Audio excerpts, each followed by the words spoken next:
30 seems to be the new 20. It's a time in your life where you've got a bit of money to spoil yourself, but you're still youthful enough to have fun.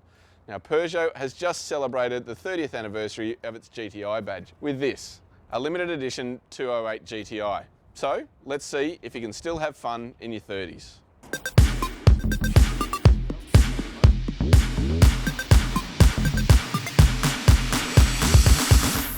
The limited edition is a birthday present developed by Peugeot Sport as a celebration of the car maker's original hot hatch, the iconic 205 GTi. That car forged a legacy for the French brand, not just on the road, but also as the basis for its fearsome and successful rally car, the Group B T16 that won consecutive constructor and drivers titles in 1985 and 1986.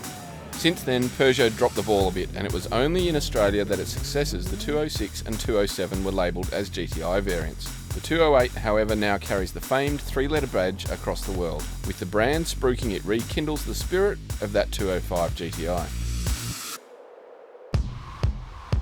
As part of the birthday present to itself, there is only 24 of these cars coming to Australia, and literally there's only 4 left unsold. So this is a pretty rare opportunity. Under the bonnet of the 30th anniversary model, the 1.6 litre turbo 4-cylinder has been tweaked to generate 153 kilowatts and 300 newton metres, an increase of 6 kilowatts and 25 newton metres respectively, and enough to slingshot it from 0 to 100 kilometres an hour in 6.5 seconds. In comparison to the standard GTi, you really can't feel that extra grunt until you're right up the top of the rev range where it sings just that little bit harder. There's plenty of punch from about 3,000 revs onwards, but it kind of tapers out right near the top of its rev range. It also has a bit of a generic exhaust note, none of the crackle and pop that really gave early French hot hatches a bit of character.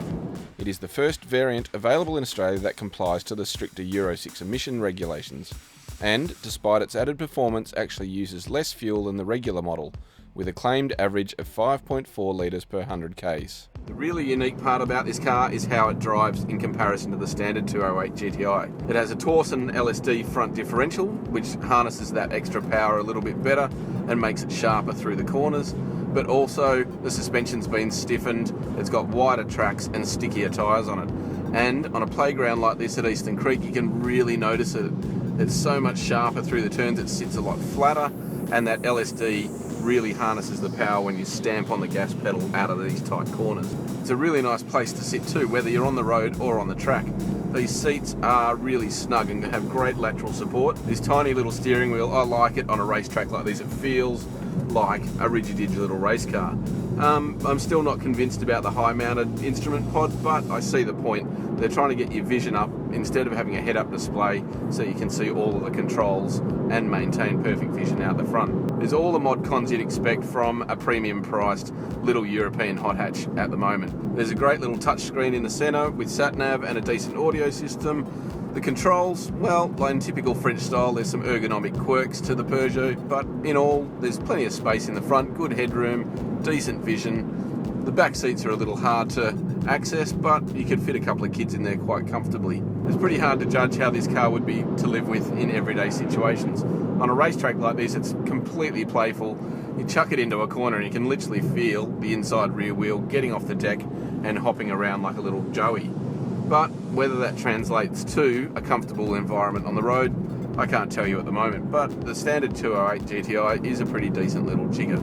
At $35,990 in standard trim, this thing isn't cheap. When you consider that it's $4,000 extra to have this unique paint job, it really puts it up there with some larger, more established hot hatches like the Volkswagen Golf GTi and even the Focus ST.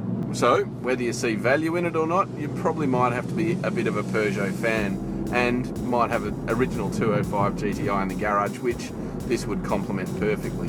In the end, the limited edition proves that Peugeot still knows how to party. In this guise, it is an expensive little hot hatch, but one that carries much more character and is even more engaging to drive than the regular version. Where the standard car is more of a generic baby hot hatch, this one more closely rekindles the spirit of that iconic 205 GTi, and, in reality, should be how the 208 came in the first place.